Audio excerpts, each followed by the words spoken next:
You all forgive me? No? Okay. That's okay. That's okay. I forgive you. And we also talked, what have we talked about so far? I forget now. We talked first about joy and radiance. Isn't that right? And to have a joyful face. I don't see everyone with a joyful face. I want to see a smile on everybody's face right now. And now I want to see you turn to your left and right and radiate that smile to everyone here in this room. Okay, that's what we talk about. And now I want you all at the same time to turn and shake the hand of the person on your left. You see?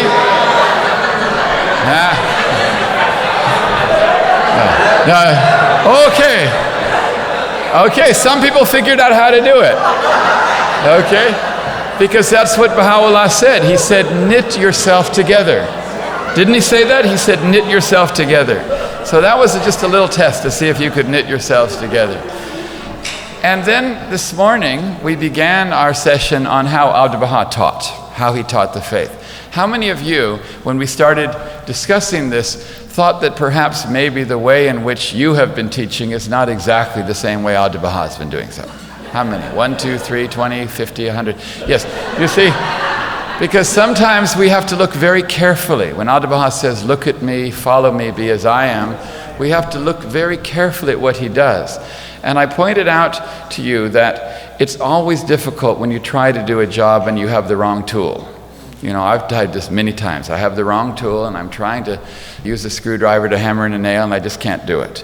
Or even worse, I'm trying to use a hammer to pull hair out of my head instead of tweezers or something like that. You know, it's just the right tool works so much better. And Abdu'l-Bahá had the right tools, and we started to look at them, and the first thing we found is that you have to get your fill. You have to get your fill, and that must be done first. And what does fill stand for? First, I listen and love. Until you do that step, you cannot do anything else. As soon as you meet someone, if you're teaching them, and this doesn't matter, any form of communication with a person, any kind of teaching or education or whatever, the first thing you do is listen to the person, and you love the person. The second is you need to consult the FBI, and what does FBI stand for? Find the beauty inside that person. And when you find the beauty inside that person, what are you actually finding? You're finding God. Because any good quality in a person is God himself. Next, you must have the right DNA, which means that you what? You do not argue. It doesn't matter what they say or what they believe. Do not resist what they say, because everybody is right according to their own frame of reference, their own point of view. You need to see it from their point of reference, their frame of reference. And later, you might be able to change their frame of reference through a very interesting technique that we talked about by using analogies. Then you have to be bad. How many of you can be bad? 1, 2, 3. Exactly. And what does bad mean? Be a doctor. And what does a doctor do? He listens first. He listens first. He or she listens first and then figures out what is needed. You also have to find the bob. You have to find the bob. And what is the bob? Build a bridge. And how easy is this to do? It's very easy. And then you finally can speak. But when you speak, you need to talk like hell. How many of you can talk like hell? Yeah, I know a few of you can do that. But this is the new kind of hell. What does it stand for? Humility, extreme kindliness, lowliness, and love. And once we learn to talk in this manner, our words will have an effect. And if we don't speak with humility, extreme kindliness, lowliness, and love, our words have no effect, even if they be true. Then we talked about a few other principles, and I think we spoke quite a bit about speaking over someone's capacity. Didn't we talk about that already? And this is a very interesting point, and Baha'u'llah even said that if you speak words beyond someone's capacity, in fact, you could turn them against the faith. Your goal is to attract them towards it, and you have the exact opposite according to Baha'u'llah. Then we talked about teaching with analogy. and using analogy. And we realized that Abdu'l-Bahá used analogy quite often, and that when you teach with analogy, it's not threatening to the person. Because rather than directly telling them the truth that they have to accept, you're explaining truth over here, and they can see the truth for themselves and apply it to themselves. And so we talked a bit about this. Abdu'l-Bahá was so gentle with people when he conveyed truth. One time he said that when you speak, you should speak as mild as mother's milk. You know, this is the kind of words. And I remember reading a story of Harlan Ober when he was in the Holy Land. And he had been told by Abdu'l-Bahá that after he finished with the Holy Land, he was to go travel teaching to India. And he didn't want to go to India. He was scared to death. You know, in those days, can you imagine how frightening and foreign India might have seemed to an American? And he didn't want to do this. He was scared of it. And at the end of his pilgrimage, Abdu'l-Bahá said to him, I would like for you to go back to America, to return to America. And Harlan said, but Abdu'l-Bahá, I thought I was going to India. And Abdu'l-Bahá said, so did Christopher Columbus. And this is so gentle. It's kind of, he's using analogy, but also so gentle. He didn't say, I realize that you're just a chicken, you know, and you're not ready to do this, or anything like this. He just made a gentle analogy, so sweet, the way he conveyed truth to people. And so this is a very interesting thing, that Abdu'l-Bahá had this wonderful method. Now, because he was a doctor, the way in which he taught and the stories we read, it's difficult to work out whether or not we should copy any particular thing he did at any time. Because I want to ask you a question. How many different ways are there to teach? How many different ways? Who can tell me how many different ways you think there are to teach? I asked somebody in another school, and they said they thought there were 10 ways. And somebody else said they thought there were 2 ways. And somebody once said there's an infinity ways. So now, okay, we have 2 ways, we have 10, we have... Do you think there's 1 way to teach? You think there's... Okay, Lana thinks there's 1 way to teach. So, what's the answer? Well, let me just read what Shoghi Effendi says. We'll go with Shoghi Effendi. You want to do that? Okay. So he says this, there is no one method one can follow all through, but there should be as many ways of approach as there are types of individual seekers. Isn't that interesting? There are as many ways of approach as there are types of individual seekers. Sometimes we tend to think, oh, when you teach, you must always do this. Or when you teach, you must always say that. Or we even try to tell people, this is what you must always do. And yet, here Shoghi Effendi says there are as many ways of teaching as there are types of individual seekers. He goes on to say flexibility and variety of method is therefore an essential prerequisite for the success of every teaching activity. Now, why do you think first you have to listen and love? Because how are you going to be flexible and adaptable if you don't first listen? In other words, the person is the one that dictates the teaching method, not you. We think that we have a teaching method that we've decided upon and we're going to use it. And here, Shoghi Effendi says, no, the person dictates the teaching method. And you figure out what that is by listening and loving. There was one particular Baha'i who also had to go travel teaching to India, and this time Abdu'l-Bahá made him go with a different Baha'i. And he was scared to death as well. By the way, there was a lot of travel teaching to India in the early days. It was one of the first areas that Baha'is traveled to. And so he went to Abdu'l-Bahá and he said, Abdu'l-Bahá, please tell me how to teach the Indians. Tell me what to say. And Abdu'l-Bahá said, when you go to India, look into their eyes. Look straight into their eyes. And then love them. And he says, and then see my face. And then open your mouth and speak, and the words will come to you. And the interesting thing is, this person asked Abdu'l-Bahá what to say, and Abdu'l-Bahá didn't tell him what to say. He didn't tell him what to say. He told him what to do. And he told him to look right into the person's eyes and to love them, because he wanted him to listen and love and find the beauty inside. Then he said, see my face. He put himself in there. He said, see my face. Then open your mouth and the words will come to you. And you may want to try this sometime, because I remember when I was first a Baha'i, I heard John Robarts say that Abdu'l-Bahá said, before you speak, always see my face, see Abdu'l-Bahā's face. And he read a quotation from Abdu'l-Bahá in which he said, before you're about to give an address, always see my face and then speak. And John Robarts said, I did that today before speaking to you. And so we all felt that he was seeing this. So when I heard that, ever since that time, whenever I give a concert and I'm conducting, I always put Abdu'l-Bahá in my choir. And so for my whole life, every time I'm conducting, I put Abdu'l-Bahá in the choir. He's usually right over there in the soprano section, and I just say, right there, keep it like that. And every now and then, if a soloist is going a little out of tune, I look right at Abdu'l-Bahá. I say, help him do out of tune, and occasionally it works.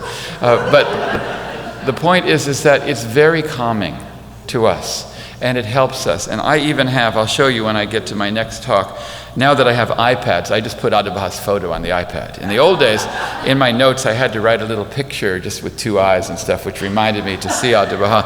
And I'm not a very good artist, but now in the iPads we have this. But you may want to try this too.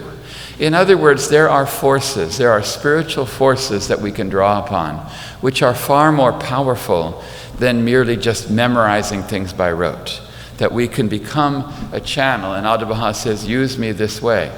But interestingly, he said, you first have to look at the person and love the person, and then call on me.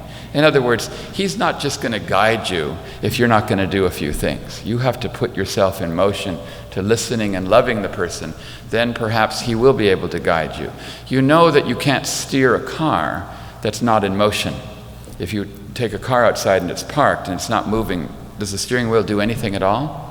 No, but as soon as the car is put into motion, then the steering wheel can work. And God cannot guide us if we don't first put ourselves in motion. And I believe in teaching that's listening and loving the person, because that's what Baha'u'llah said. Now, you cannot then learn how to teach by copying one story of Abdu'l-Bahá. Rather, you have to look at the totality of the way in which he taught and see what are his methods, because quite often the method of teaching requires that you get them to speak. Remember, it says, first I listen and love. That's the first quality. But not everybody is just going to speak. Sometimes they may be quiet. And so you have to have skills to enable them to speak. Sometimes they will ask a question and we hear one word and we immediately pounce with the entire Baha'i revelation. We pounce on them because we latched onto one word. And when someone asks a question, the best thing sometimes to do is to ask them a question about that question, rather than immediately try to answer it. Because quite often when someone asks a question, there's a lot more to it. When someone asks a question, there can be a lot more to it. It's like the tip of an iceberg. And who can tell me what size is the tip of an iceberg in relation to the iceberg? I'm sorry? Exactly. It's 1/10. It's a scientific law that the tip of an iceberg always tells you how big the iceberg is. It's 1/10. It has to do with the weight of water and ice and its relative weight. So many times when someone asks a question, say, oh, there's a whole iceberg there. I know there was a captain of a ship that underestimated the tip of an iceberg. Okay. And fortunately, Abdu'l-Bahá did not take the ticket to go on that ship. But he saw the tip of the iceberg and he underestimated it. And unfortunately, the ship went down. We do this sometimes when we teach. We underestimate the tip of the iceberg and we don't first try and assess what's going on. So you need to have skills to enable people to keep talking. And it's interesting that when someone says something, if you say, what can you say? You can say, have you thought about this before? Or what do you think about this? Or how do you feel about that? Or I can see this is a very interest to you. You have to have various skills to enable them to talk because you want to listen in love. And to listen in love, you have to be interested in what they're going to say, not what you're about to say. And if you do this, people respond because people love it when you are interested in them, when you're genuinely interested in them, not that you're just immediately now thinking about yourself. And so this is an important skill that we can learn the way Abdu'l-Bahá taught. You remember Shoghi Effendi said he was wakeful and attentive? in his early intercourse. I love that statement, wakeful and attentive, because I always think of a cat. And I think how wakeful and how attentive a cat is when he's first looking at his prey. And it's not that these people are prey, but the point is that the cat shows such attention, such care in watching the behavior. And this is what Abdu'l-Bahá says to do. So this is a great skill that we have to acquire. Sometimes when someone asks a question, perhaps you don't even need to answer the question, because your skill might say, well, maybe that's not really what they're asking. Sometimes people will ask a question, and the face value of the words of the question might be one thing, but maybe the thing they're really saying is, I want you to think I'm important, or I want you to think I'm intelligent, or I want you to think I went to university, or something. In other words, that's what they're really asking. That's the translation, but the face value might be something else. And instead, you answer the face value, and you actually negate the very thing they're asking by not giving them respect or attention or love. Sometimes they ask a question, and they don't even want the answer. You see, there's so many different things. Let me read you a story from Muriel Ives Barrow Newhall's Recollections of Abdu'l-Bahá. She says, as an example of the methods of Abdu'l-Bahā's teaching, my father was having difficulty understanding the matter of detachment. Just what were we supposed to become detached from? We were taught not to become isolated and detached as were the monks in a monastery. It was also an obligation to work and support those dependent upon us. So where did detachment fit into this picture? One day, Father asked Abdu'l-Bahá about this. They were walking up Broadway after a meeting, and Abdu'l-Bahá made no answer. After walking a few blocks, Father repeated his question. Still no answer. They reached 76th Street, where the Kinneys lived, and turned left to West End Avenue. They mounted the outside steps, and Father asked for a third time. Abdu'l-Bahá reached the front door and opened it and started in. He went to the inner stair and up to his room. Father pattered along after him. They reached the second floor, and turning up on the third, Father followed doggedly behind. Abdu'l-Bahá finally entered his room, and Father closed in on his heels. And there the master turned and said, Mr. Ives, are you interested in detachment? Father's face turned scarlet, and he was silent. He couldn't say he was, and he didn't want to say he wasn't. Isn't that interesting? He wasn't really interested, and Abdu'l-Bahá wanted to know first. He didn't want to waste his time or his breath. Sometimes people ask things, and it's not really what's in their heart. In other words, Abdu'l-Bahá, he quite clearly understood what was in people's hearts. And you think that we can't have the same intuition? I don't think so. I think that if you listen to people and you love people and find the beauty inside them, you know what is their true capacity and what they're interested in. And so this means that teaching is entirely about love. It's entirely about humility. It's entirely about lowliness. In fact, all of the qualities that everyone has been guessing that I haven't talked about, they're all encompassed in teaching. There is not one virtue that we cannot find in this, but teaching is all about love. But once you get to this quality of love and you start to teach, we find Abdu'l-Bahá had many other qualities which I find fascinating. The first is that Abdu'l-Bahá was extremely scientific in his method of teaching, which is remarkable because he's a religious teacher and he's teaching religion. And it strikes me that when Shoghi Effendi was writing an introduction to the Baha'i faith for the Baha'i world, the first time a brief synopsis of the Baha'i faith was to be published in the Baha'i world, he wrote a beautiful few paragraphs which says the Baha'i faith is. And even to this day, it's still used by the House of Justice as a brilliant small summary of the Baha'i faith. And it begins with one sentence which says the Baha'i faith is, and then it lists only 5 things that the Baha'i faith is. Only 5 things that the Baha'i faith is. And sometimes I ask groups larger than this, can you tell me what are Shoghi Effendi's first 5 things about what the Baha'i faith is? And no one has yet ever guessed one of the ones if they don't know this passage. And it is scientific in its methods.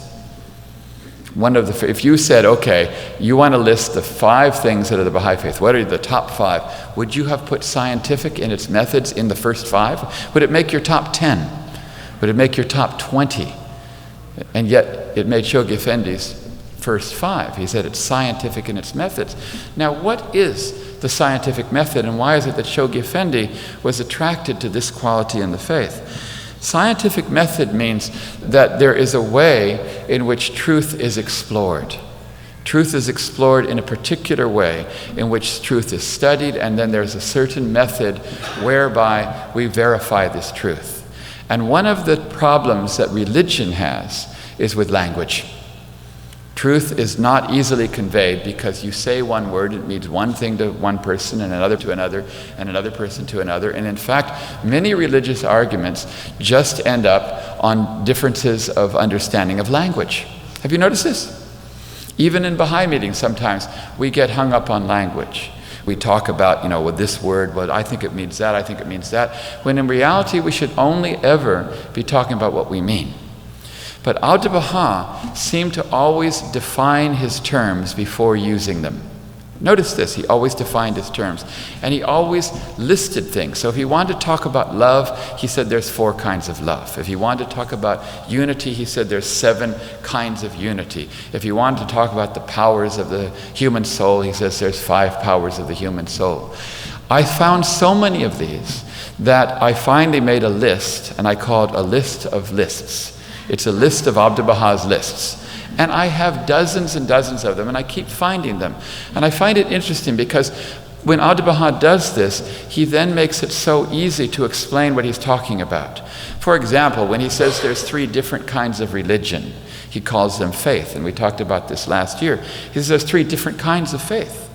One is the religion of your family or your background or your nation or whatever. And he says that's weak traditional faith, but it's one kind of religion. Do you know people that follow religion from this type? Yes. He says there's another kind of religion, and that is religion where the person who comes to believe the messenger of God reads their teachings and accepts them.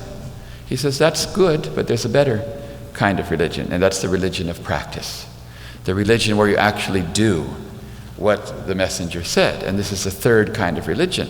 And so now we have 3 completely different concepts. And so now when Abdu'l-Bahá says religion, and he says it's good and we need religion, someone else over here doesn't say, what do you mean we need religion? That's the thing we don't need. That's what's causing all the problems, because Abdu'l-Bahá has now defined what he means. And true understanding comes.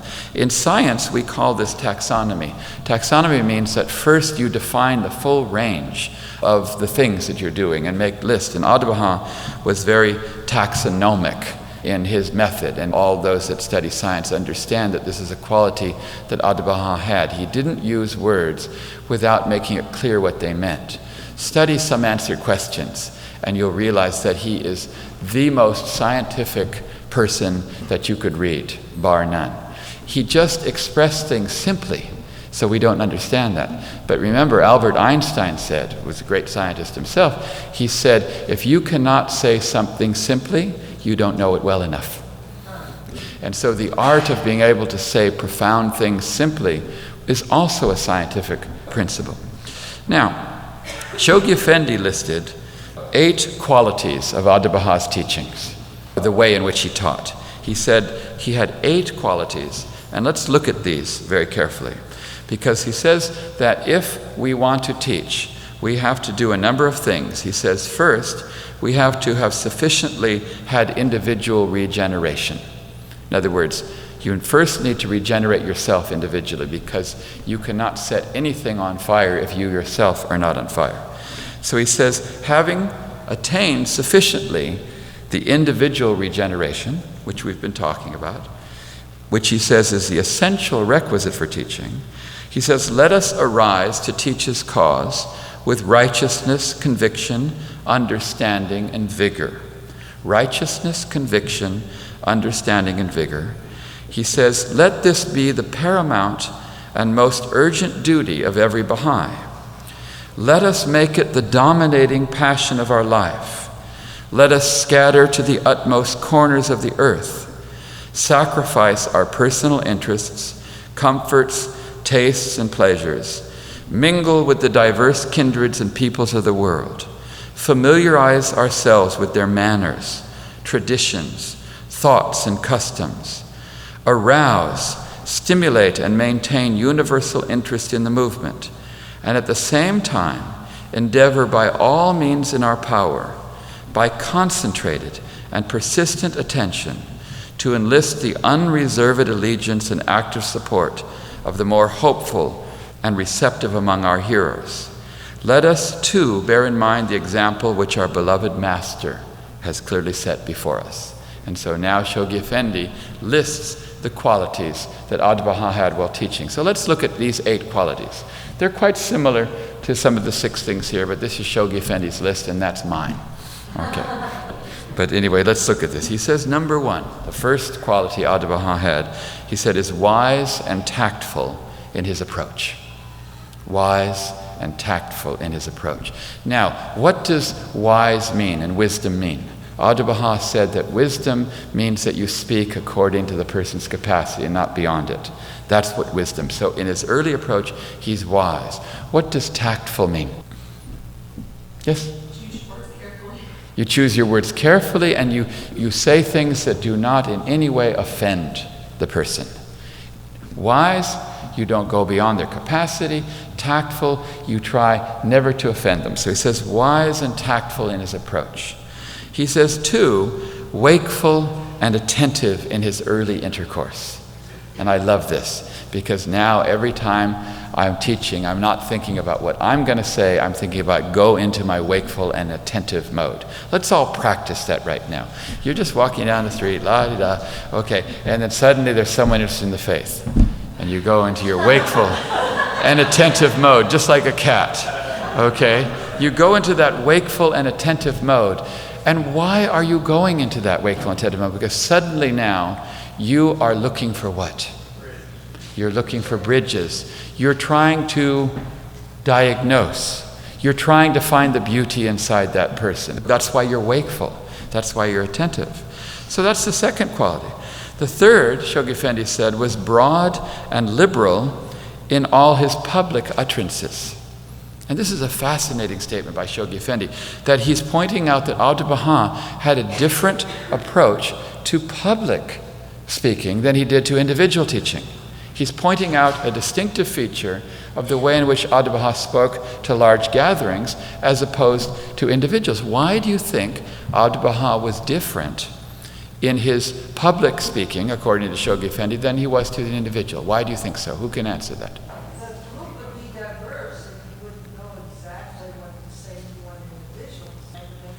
The group would be diverse, yes, because now we're being a doctor. And as you know, a doctor has specific remedies for certain people, and it's not appropriate necessarily to give the same medicine to everybody. But there are certain things that are generally good for everybody. There's certain things that are generally healthy, maybe that you need to drink water or get exercise or something like that, that are generally healthy, that a doctor can prescribe to masses of people, and there are other things that are very specific. So he says here that when Abdu'l-Bahá spoke publicly, he was broad and liberal in his public utterances. Therefore, he's making it clear that there are certain Baha'i teachings that are kind of like drink water and get food. They're things that are good for everybody. And these are the things that Abdu'l-Bahá used in his public utterances. And so this is very interesting, and we can study Abdu'l-Bahā's public teaching and the way he spoke, and we can see, okay, these are the broad and liberal things in the Baha'i teachings that are generally useful, and then we can see that, okay, these other things we teach in the private way. So this is a very interesting thing, that Abdu'l-Bahá had a difference in the way in which he taught publicly and which he taught individually. Broad and liberal. And I'll leave that to you to decide which Baha'i teachings are broad and liberal. The fourth, he said, cautious and gradual in the unfolding of the essential verities of the cause. Cautious and gradual. What does cautious mean? Careful. What does gradual mean? Slowly. Does it mean not at all? No, it doesn't mean that you don't teach at all, but it's gradual. Now, a lot of us are not that cautious and not that gradual. In fact, sometimes someone just says one word, what is the Baha'i faith? And suddenly you blast them with both barrels of the shotgun. Okay, and there's no cautiousness, there's no gradualness at all. And think how gentle the sun is at dawn. What would happen if suddenly it went from night and then it was noonday? This is right. Have any of you ever had that happen to you where you're in total darkness and the light just hits you suddenly? It's terrible, right? And so this is very important.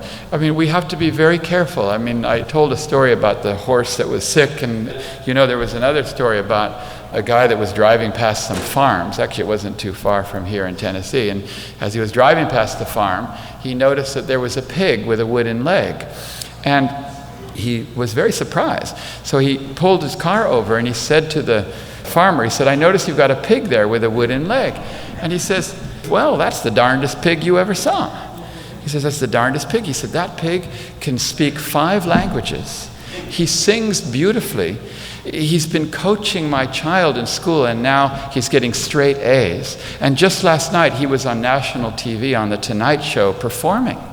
And the man said, that's amazing. Just amazing, but I still don't understand about the wooden leg. And he said, well, a pig like that, you don't eat all at once.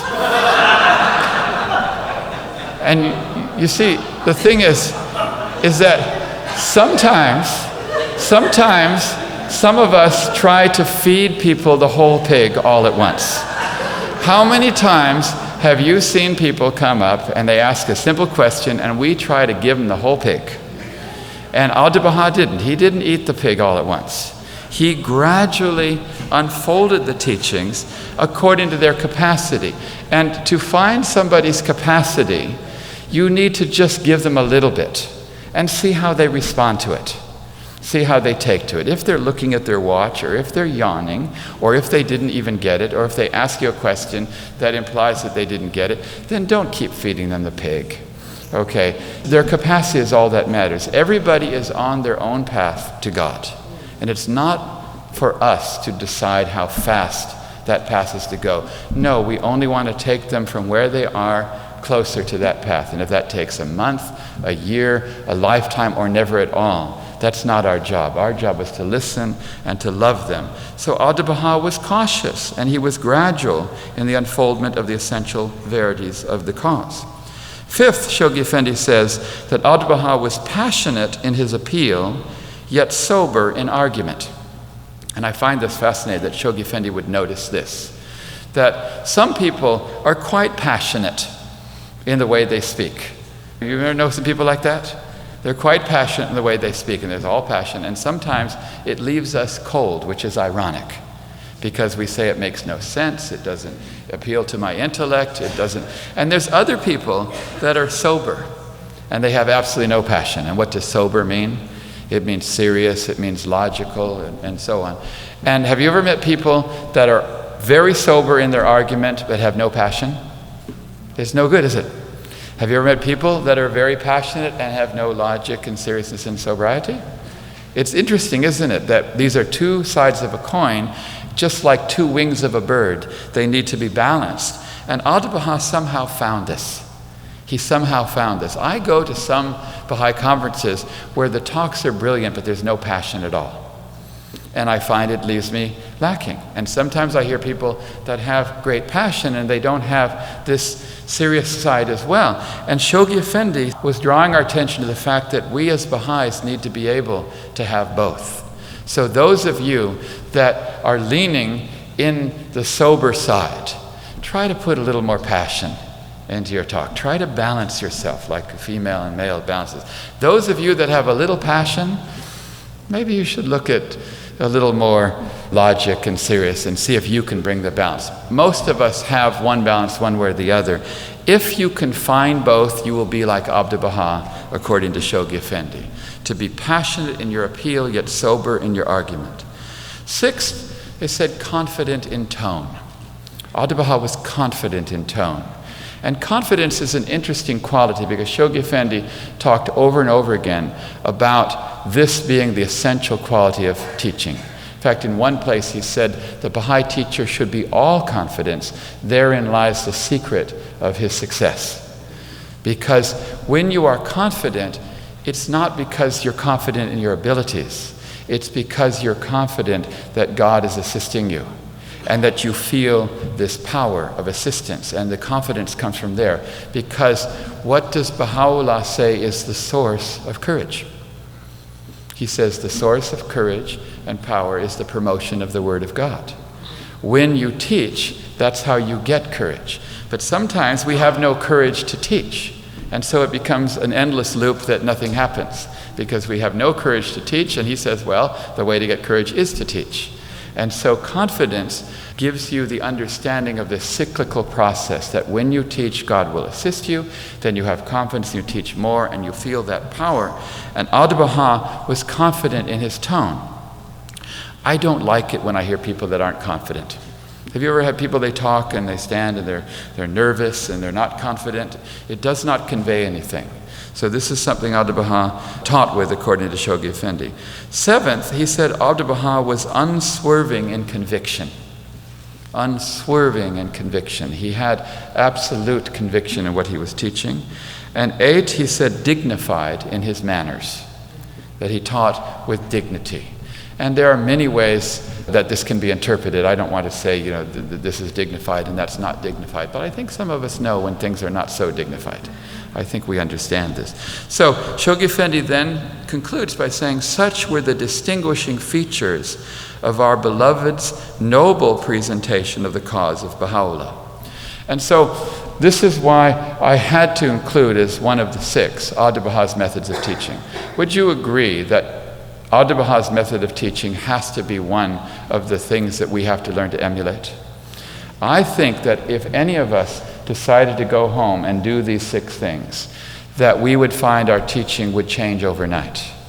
That it's not so much that we are good teachers or bad teachers. It's only the extent to which we just copy the example of Abdu'l-Bahá. Sometimes we think, oh, that person's naturally a good teacher and I'm not.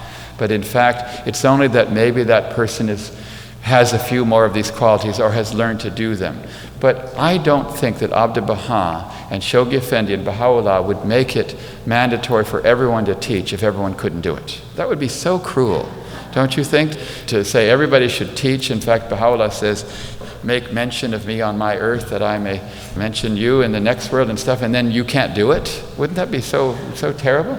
So basically, he's telling us how to do it. It's right here in black and white. Get your fill. Consult the FBI. Have the right DNA. Be bad. Find the Bab and talk like hell. Just six things. Memorize those six things. Say them to yourself as you're teaching, and you will find that your teaching will change. I want to read you a statement from the Bab. He says, it is better to guide one soul than to possess all that is on earth. And as soon as I'm reading that, I'm saying, hold on, Bob, are you sure about that? It's better to guide one soul than to possess all that is on earth? Okay, over here, let's put everything that's on earth. Okay, let's put all the wealth and all the money and all the nations and all the houses, everything. Let's just put it over there. And over here, let's put one soul that we have guided to the faith. And the Bab is saying, this one is not worth as much as this? How can that be? How can that be? So the Bab explains. He says, for as long as that guided soul is under the shadow of the tree of divine unity, he and the one who hath guided him will both be recipients of God's tender mercy, whereas possession of earthly things will cease at the time of death. And I say, oh, now I get it. This stuff over here is not going to last very long. This thing here is going to last forever, as long as that soul is guided. So this is an eternal thing, and this is a temporary thing.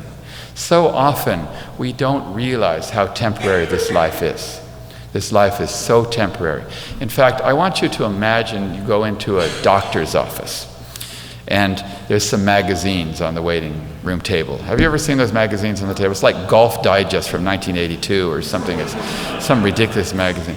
And let's say you go into this doctor's office, and there's a rule that you can't take the magazines out of the waiting room. And you reach for a magazine, and somebody grabs it away from you. and you reach for another and they grab, and then everybody's fighting over the magazines. And somebody has 5 magazines and he can't even read them, but he's still holding on to them. This is what life is like. We're fighting over magazines in the waiting room. That's all we're doing in life. We're fighting over magazines in a waiting room. We're going somewhere else. We have something important to do. The doctor's about to call us. Okay, the doctor's about to call us, and all we're worried about is fighting about the magazines in the waiting room, and that's what's going on in the world. I just look at the world, and I see this is a big waiting room with a lot of old magazines that none of us even want, and we're fighting over them. And so this is what the Baba is telling us. He's telling us that all of this stuff over here is not worth as much as guiding one's soul.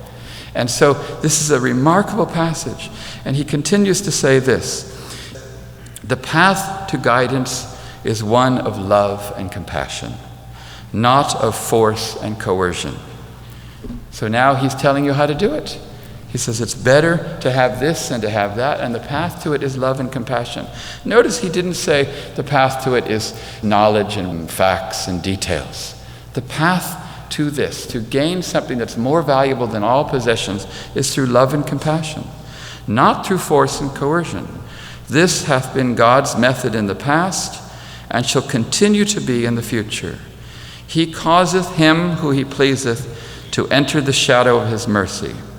Verily he is the supreme protector, the all-generous. There is no paradise more wondrous for any soul than to be exposed to God's manifestation in his day, to hear his verses and believe in them, to attain his presence, which is naught but the presence of God, to sail upon the sea of the heavenly kingdom and his good pleasure, and to partake of the choice fruits of the paradise of his divine oneness. So basically we know now that this is the thing. This is the greatest gift of God, according to Abdu'l-Bahá. I want to read you that whole passage. Abdu'l-Bahá says, whosoever and whatsoever meeting becometh a hindrance to the diffusion of the light of the faith. Have you ever been to any meetings where maybe there's been a little bit of hindrance to the diffusion of light? Ever happened, everyone? 1, 2, 3, yes? Ever happened? Abdu'l-Bahá says what to do whenever that happens. Whosoever and whatsoever meeting becometh a hindrance. He says, let the loved ones give them counsel and say, of all the gifts of God, the greatest is the gift of teaching. It draweth us unto the grace of God, and is our first obligation. Of such a gift, how can we deprive ourselves? Nay, our lives, our goods, our comforts, our rest, we offer them all as a sacrifice for the Abha beauty and teach the cause of God. Isn't that a beautiful statement? Because basically God is just so nice to us. God is so that he gives us this gift. I mean, it's nice anyone gives you a gift, but he certainly doesn't have to give this gift to us. If God wanted to, he could zap the whole world and make them Baha'is. I mean, he's all-powerful. I'm sure he can do it. I'm sure he can do it. But for some reason, he allows us to do it. How wonderful does a child feel if a parent gives the child one of the parents' jobs to do? How respected, how loved, how honored the child feels. And this is what God does to us, because he loves us so much that he lets us do his work. He lets us do his work. And it seems to me that if we're given the faith, and remember, we were given it. Don't think that you're a Baha'i because you're so great and you're so smart and you discovered it first. Baha'u'llah says in the long obligatory prayer, thy grace hath raised me up and led me unto thee. Who otherwise am I? In other words, you are sitting in this room here today because God has chosen you. You are here because God has given you this gift.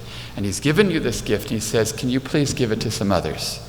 And if you take that gift and just hang on to it, then he's not going to mention you in his world. That's what he says. So this is the main teaching, that to not teach is the most selfish act one can do in all of creation, in all of spiritual creation. There is no act more selfish than to have been given this gift by God and then not to give it to others. And so All I want to tell you now is that you can partake of this gift. This gift is sitting under your Christmas tree right now. And it's the greatest of all the gifts of God. It's the largest present. You can go home and you can unwrap that present and partake of that gift right now if you study the way Abdu'l-Bahá taught. He gave us the method whereby we can partake of this greatest gift of God. So that concludes the session on teaching, which we began this morning.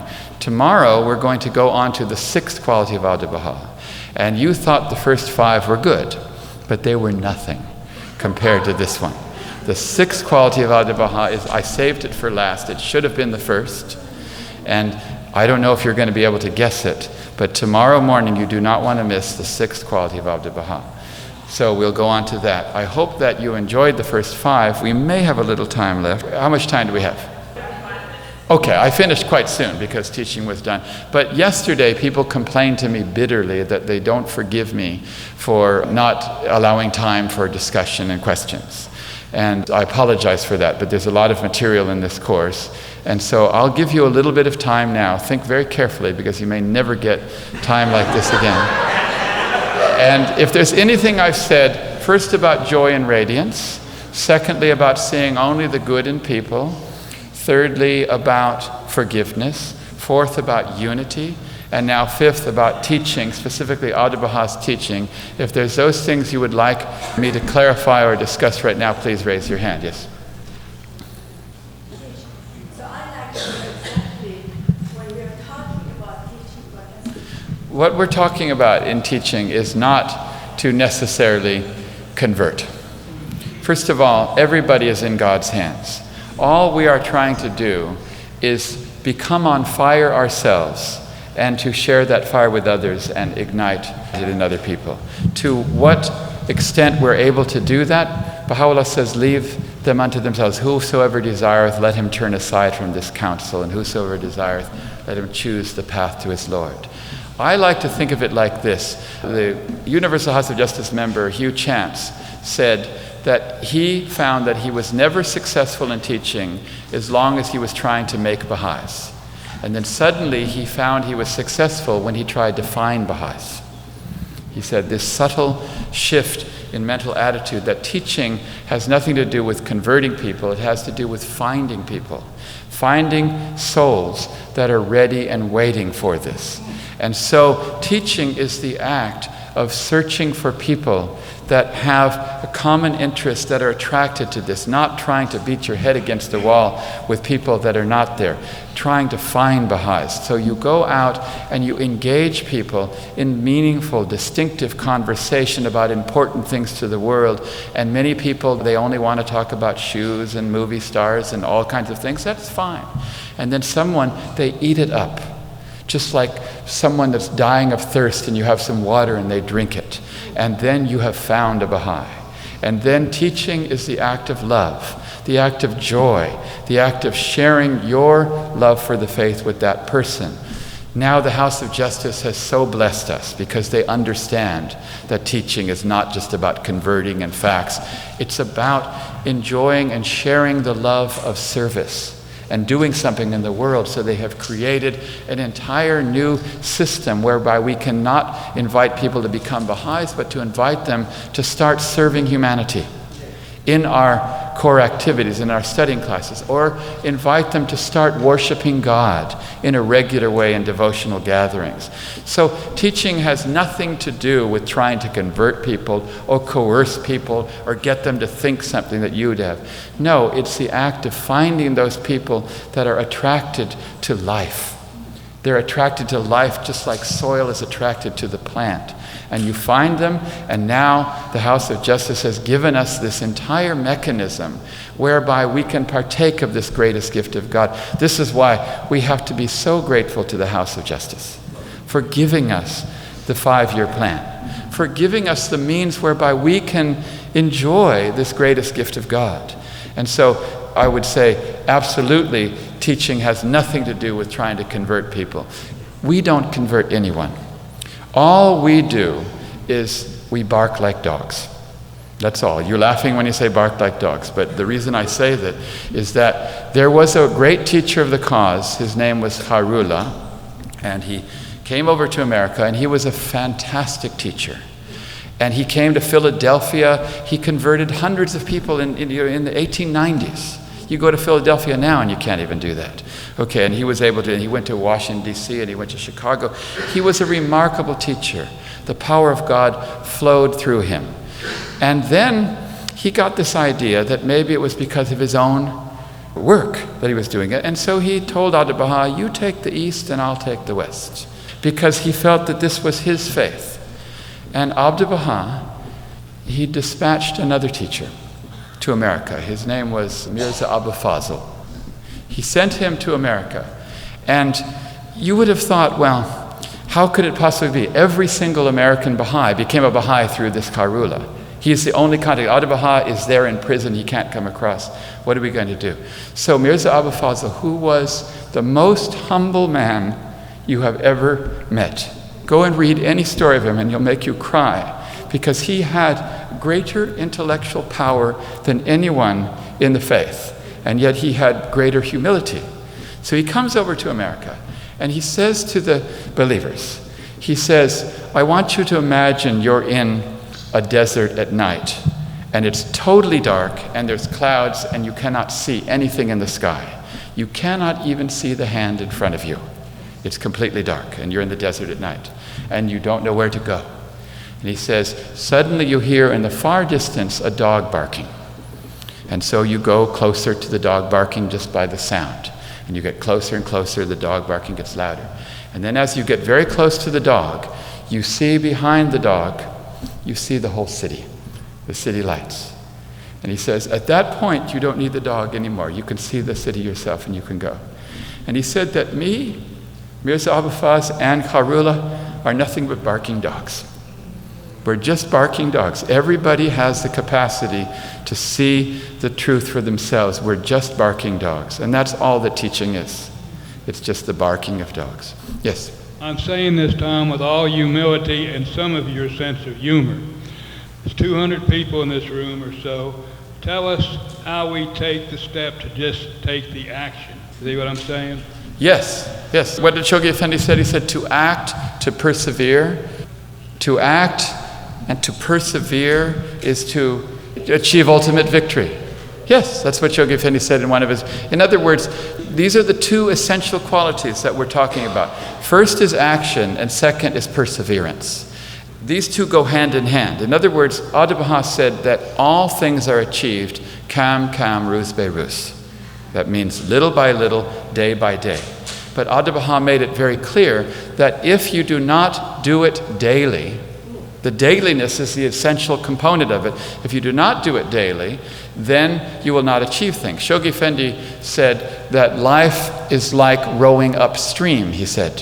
He said if you're rowing upstream, as long as you're rowing, you're getting somewhere. But as soon as you rest on your oars, you go downstream. And Abdu'l-Bahá used a different analogy. He said that the bird, as long as it's flying, it will soar. But as soon as it stops flying, it goes straight down.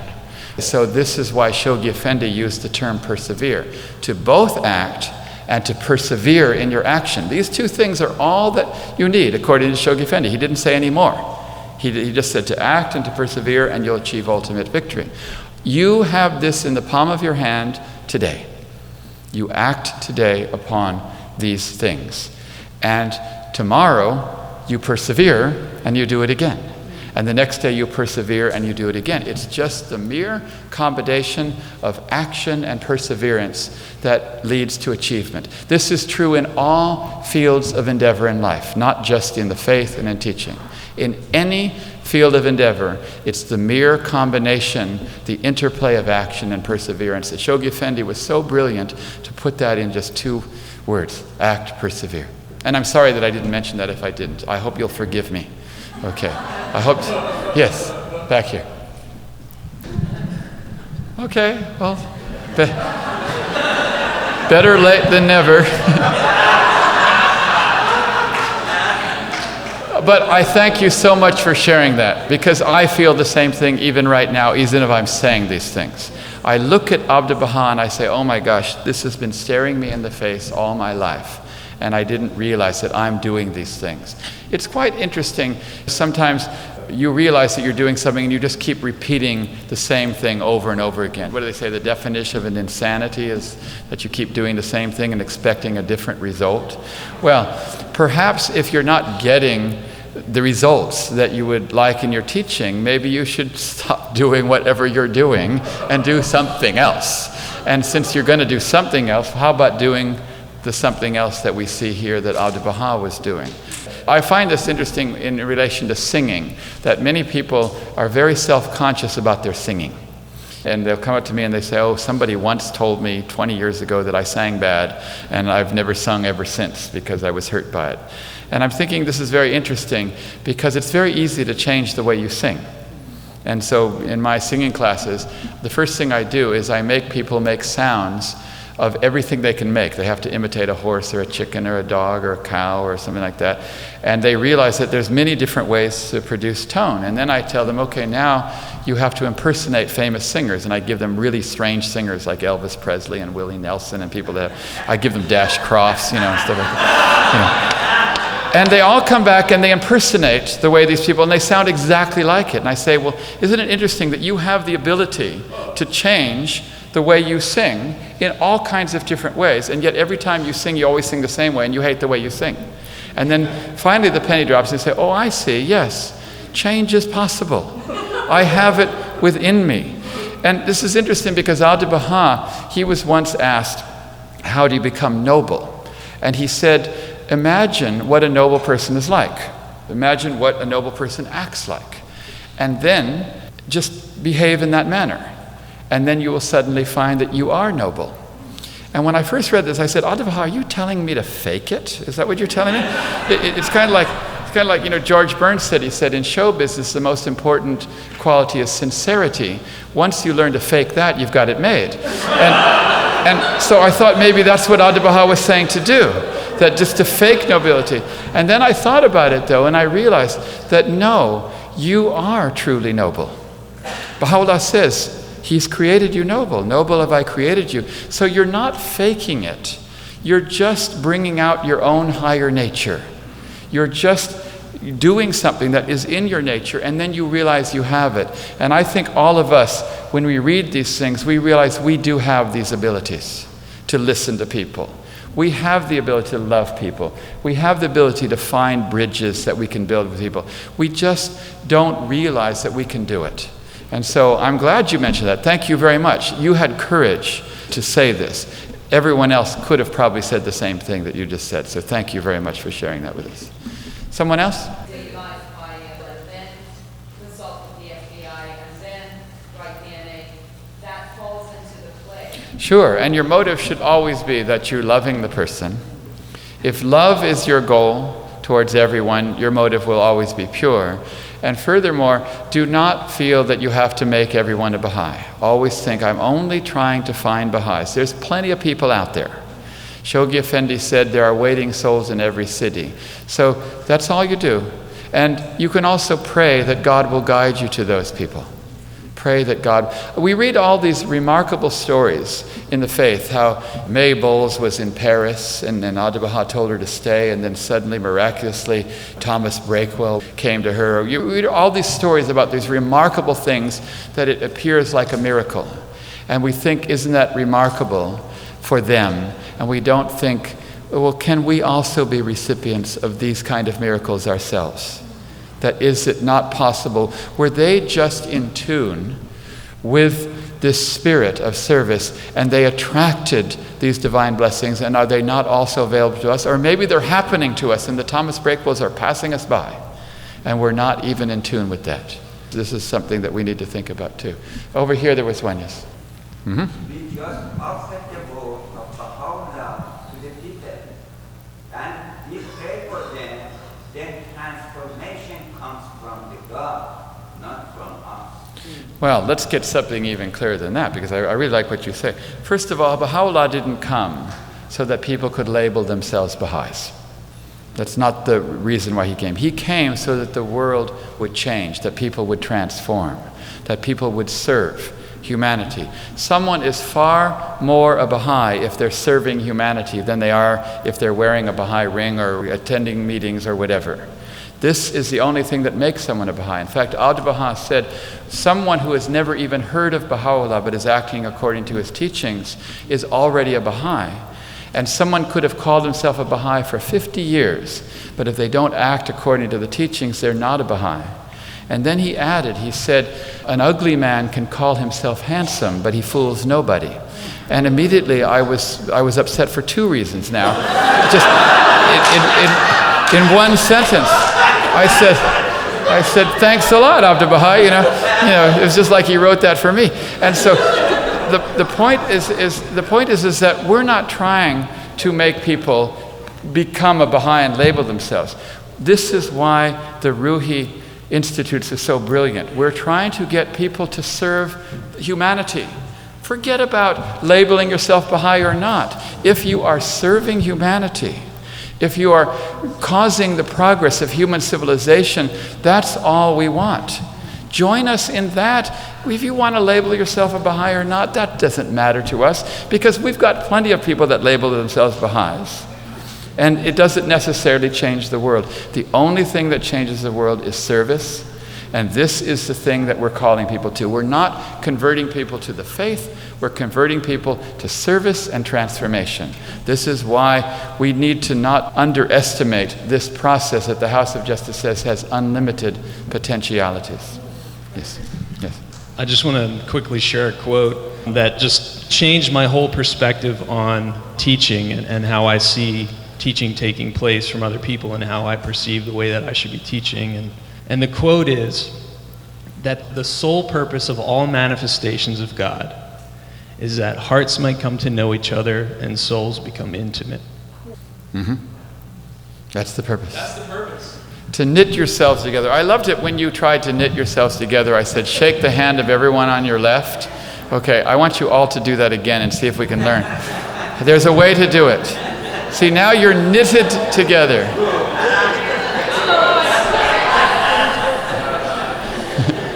Isn't that great? I love that. That's the whole purpose. And also, while you did it, you had a smile on your face.